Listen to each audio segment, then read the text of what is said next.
আসসালামাইকুম। আমি ঢাকা কামরাঙ্গীরচরের থেকে বলতেছি। দেখেন আমরা রাত্রে ২টা বাজে এখন। কি পরিবেশে আছি দেখেন এই যে গ্যাসের অবস্থা। আমাদের ভাজি করার জন্য এই যে পাতাকপি মানে করে রাখছে, কেটে রাখছে কিন্তু করার মতন ক্ষমতা নাই। একটু ক্যামেরাটা নিয়ে আসো দেখুন। দেখেন এই যে রাতে ২টা বাজে।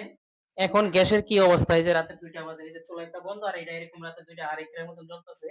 আর আমাদের এই গ্যাস এই যে এই গ্যাস আছে কিন্তু এই গ্যাস তো এখন বর্তমানে ৳২৪০০ দাম। আমাদের এখানে চরের ভিতরে ৳২৪০০ এই গ্যাসটার দাম। তো একটা মানুষ তো কিনতে পারে না। রাতে ২টা-৩টা পর্যন্ত মনে করেন গ্যাসের জন্য মানুষ অপেক্ষা করে তাও গ্যাস পায় না। আমি সরকারের কাছে অনুরোধ করব আপনারা আমাদের এই যে চরের ভিতরে যে সেন্ডিকেটটা আছে এটা একটু ভেঙে দিবেন। কারণ চরে তো বেশিরভাগই মানুষ যারা মধ্যবিত্ত এরা থাকে। বেশি বড়লোক মানুষ থাকে না। তো উনারা অনেকেই পুরা রাত্র জেগে থেকে সেটা ভাত পাক করার জন্য চেষ্টা করে গ্যাসের জন্য। গ্যাস নাই আমাদের এখানে। তো দয়া করে একটু সরকারকে বলতেছি আমাদের কামরাঙ্গীরচরের যে সিন্ডিকেটটা আছে আপনি অবশ্যই একটু দেখবেন।